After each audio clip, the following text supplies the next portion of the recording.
Greetings and welcome to the WCE Network. We're here in downtown Detroit at the TCF Conference Center to talk about the day that the Civil Rights Movement came to Detroit, Michigan. It was June 23rd, 1963, and it was called the Walk to Freedom. More than 125,000 Detroiters and people from all over the country marched down Woodward Avenue to Cobo Hall in protest of the issues that adversely impacted Black America. The keynote speaker, Reverend Dr. Martin Luther King Jr. The organizers, Reverend C.L. Franklin of New Bethel Baptist Church, and Reverend Albert B. Cleage Jr. of the Shrine of the Black Madonna. Here with me today to talk about that moment in history is the nephew of Reverend Cleage, our Wayne County Executive, Warren C. Evans. Mr. Executive. Good to see you again today. Yeah, good to see you again today. Welcome and thank you for joining us today. Thank you for having me. Yeah, let's cut across the landscape and get right to it. 1960s was a unique era. 1963 in particular was important in that particular day, and your family has always been an integral part of the civil rights movement and social movements. Could you tell us a little bit about that particular moment, the event, and the moments leading up to it? Yeah, let me give you a little perspective. I was 13 or 14 years old. Okay, so it's from that lens, that you're looking at it, and as I look at it in retrospect, I wish some things I'd paid more attention to, but really, you just never know the importance and the significance of the things. My impression at the time, and all through that time, not just the march, but leading up to the march and around it, the tension could be cut with a knife in terms of the gravitas of the moment, the whole civil rights movement, but also the pushback from Detroit police red files, from, all kinds of things. I was in an activist family where you learned to live with the tension because the tension was there every day. There were very, very few churches at the time that would open their doors to what we would now call radical Black activists to be able to come to town and do it. Shrine of the Black Madonna was one of them. And so on any given day or week, you'd have an H. Rap Brown in town, you'd have Malcolm X in town, you'd have Martin Luther King in town, you'd have Ron Karenga in town, you'd have H. Rap Brown in town. All of the activists, and most kids wouldn't know who a lot of those are, but clearly activists at the time who all wanted civil rights for people of color. Some had more tolerance for the time it would take to get there and the means that would be used to do it.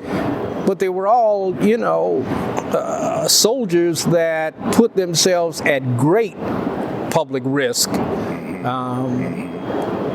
to come to communities and try to get people of color to really think about what was going on, to try to start seizing Black political power, social power, better schools. I mean, whatever the issues were then are the same, sadly enough, issues that we had now. And I just remember listening to the myriad of people who would come over either to our house or the church, because my mother was very active, my Aunt Barbara in the Shrine of the Black Madonna, my Uncle Lewis, who was a doctor, my Uncle Henry, who was an attorney.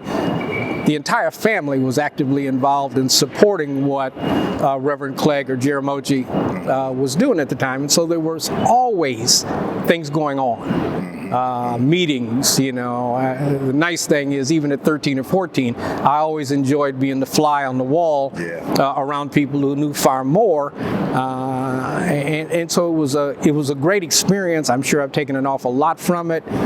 Wish I could go back sometime and absorb the little bits that I missed. Yeah, that's some good stuff. So one of the things that's really interesting is that 2 months before Dr. King gave his great I Have a Dream speech in Washington, D.C., he gave us a taste of it here in Detroit. Many Detroiters aren't even aware of that.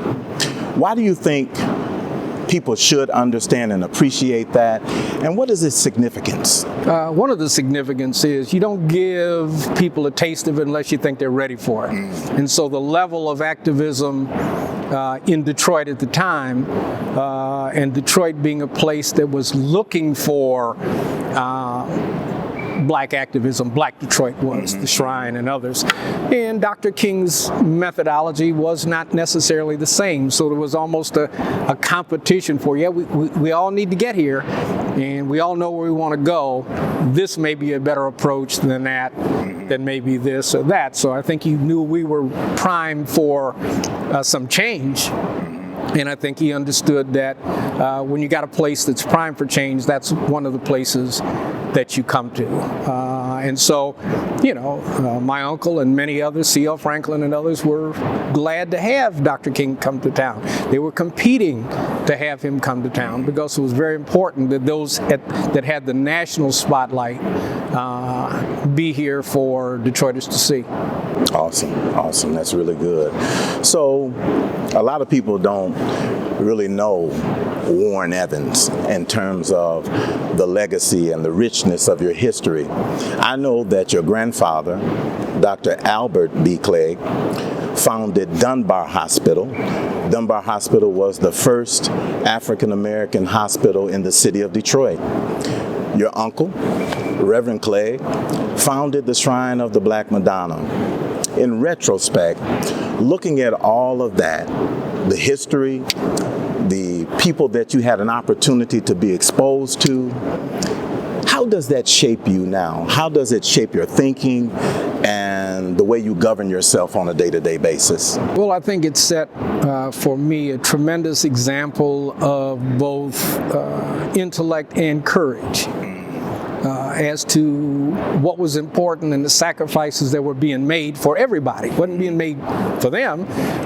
They were quite often the ones that had to worry about the death threats day in and day out and needed security to just say the things that were important to say. So yeah, it was great admiration for, if you measure as a kid what you want to be when you grow up, you'd at least want to have that level of courage, that level of community commitment, that understanding that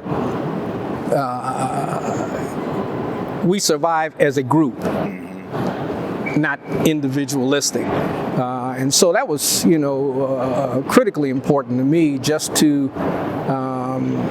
see that, and I emulated it, not maybe even consciously, but you can't help but be around on the stairs listening to some of the most committed people that you could imagine and not glean something from it. I don't just mean national figures.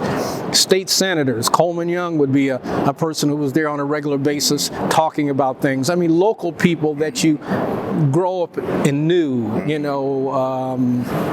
the Damon Keiths of the world and others. My father was a medical doctor, and at that time, there was some community among doctors and lawyers that, they all came up the tough road and they all knew each other pretty well. And so one of the things I vividly remember is my dad was the last doctor to treat Malcolm X before he was assassinated, but maybe 2 or 3 days beforehand. And I've pictures of them together, but it's just the historical. I obviously didn't know then.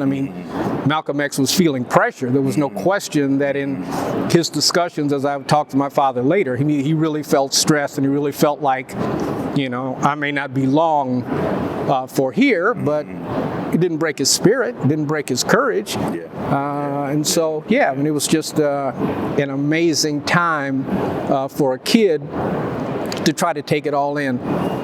One of the other things is, I've learned over the years, is the ability to deal with tension, the ability to deal with stress. If you could have seen what my household and the church and that looked like from 63 through 67 through 70, you'd know that you can't even, it's a normal part of your daily existence, stress. And so I think in many respects, part of my career in law enforcement and those sorts of that, I grew up learning. you make your decision, you do what you got to do. You can't be sidetracked by the tension, the stress of this situation. You got a job to do. You go out and do it. And not everybody's cut out to do that. Not everybody can think well on their feet when arrows are getting shot at them. I don't know if it's an acquired taste. I don't know if you're born with it, but I think to a large extent, it was an acquired thing for me. I saw the examples. I was in admiration of the people who set those examples. And like anything else, you want to be like them. Everybody wants to be like Mike. Yeah. Well, the beautiful thing about the tension and the stress is just like a piece of gold. It's like a diamond in the rough. Before the diamond ever evolves to that point, it was a piece of coal that had the ability to withstand the pressure of the times, and it becomes one of the most sought after jewels in the world. That being said, we're so grateful that you had that opportunity to be exposed to the richness of our history, to understand that pressure in and of itself won't kill you if you can just hang on. And that's why you're so valuable to us today. And that's why we're so grateful to have you on our first show. Well, folks, that's going to wrap us up for today. Wayne County is rich in history. And I encourage you to stay tuned to the WCE network until the next time when we share with you another moment in history. But until then, remember that until the lion learns how to write, the tale of the hunt will always glorify the hunter. Have a historical day. I have a dream this afternoon that one day right here in Detroit, Negroes will be able to buy a house or rent a house anywhere that their money will carry them, and they will be able to get a job. I have a dream this afternoon that the brotherhood of man will become a reality in this day. With this faith,